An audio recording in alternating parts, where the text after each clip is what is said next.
if you're going to change an area, you do three things. Number one, you focus on it and you get clear and compelling vision for what you want. If your body's not where you want it to be, I tell you there's one simple reason. It's not your focus. No, I focus on it. I focus all the time on how fat I am. No. See, if you focus on crashing into the pole, trying not to, the more you try not to, what you focus on, that's where the energy goes, that's where you go. Right? We all know that. But what people tend to do is, I'm saying focusing on what you want, not what you don't want. And not only just focusing on what you want, where you focus and say, well, I'd like to be strong, I'd like to be energetic, I'd like to be fit. It's focusing and making it compelling. You can't just focus on it. You got to create a clear and compelling future in that area that will pull you towards it, so you're not trying to push yourself. If there's an area you're not improving in, think of three pillars, if you would. Pillar one is, get focused and clear. What's compelling? Where are you? Really? And don't lie. Where do you want to be? And make it so compelling you can't help it. When you wake up in the morning, you want to transform this area of your life. So the quality of your life already is better just because you are so excited about what you're after. When you do that with your body or your emotions or your finances or time or any other area, and you start focusing and you're clear, you're going to have energy. You're going to have drive. You're going to start to do something. How do you make sure what you do really work? Is model someone who's already successful. All the tools I come up with, some I've obviously created, but the foundation came by standing on the shoulders of other giants.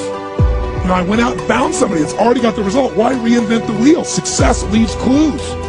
Find the best, figure out what they're doing, do that. Alter it, find your view of it, but start with what already is working rather than starting from scratch and trial and error. So emotion is it. If we get the right emotion, we can get ourselves to do anything. We can get through it. If you're creative enough, playful enough, fun enough, can you get through to anybody, yes or no?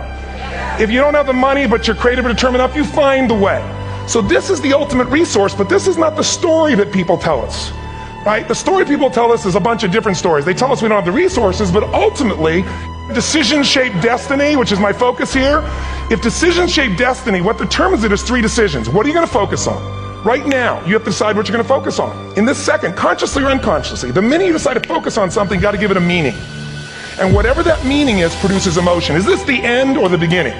Is God punishing me or rewarding me, or is this the roll of the dice? And emotion then creates what we're going to do, or the action. So think about your own life, the decisions that have shaped your destiny.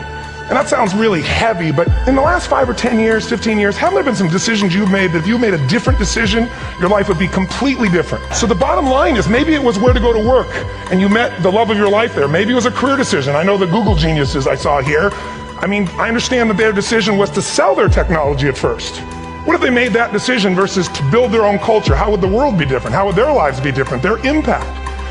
The history of our world is these decisions. When a woman stands up and says, no, I won't go to the back of the bus, she didn't just affect her life. That decision shaped our culture. Or someone standing in front of a tank. Psychological strength. That's the difference in human beings that I've seen of the 3 million I've been around. Because that's about my lab. I've had 3 million people from 80 different countries that I've had a chance to interact with over the last 29 years. And after a while, patterns become obvious. You see that South America and Africa may be connected in a certain way, right? Other people say, oh, that sounds ridiculous. It's simple. So what shapes you? 2 invisible forces, very quickly. 1, state.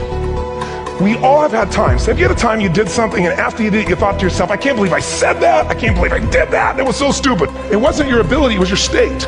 Your model of the world is what shapes you long term. Your model of the world is the filter. That's what's shaping us.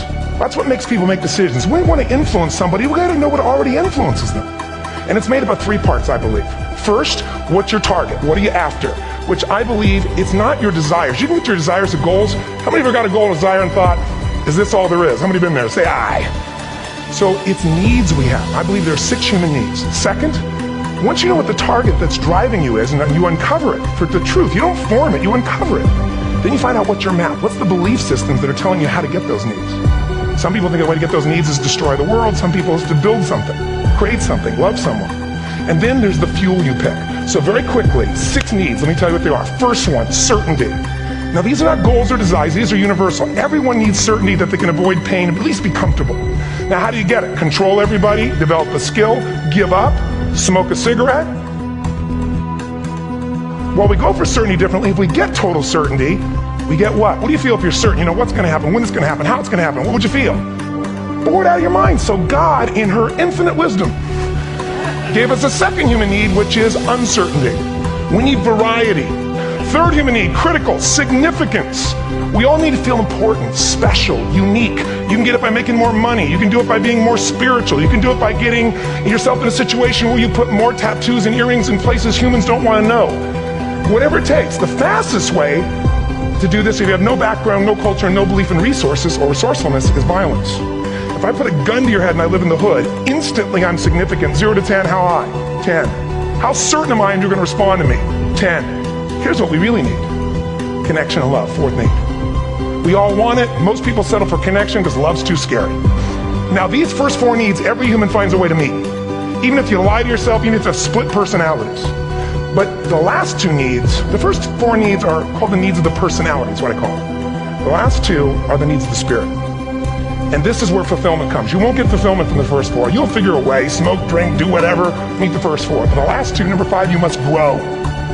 We all know the answer here. If you don't grow, you what? If a relationship's not growing, if a business is not growing, if you're not growing, it doesn't matter how much money you have, how many friends you have, how many people love you, you feel like hell.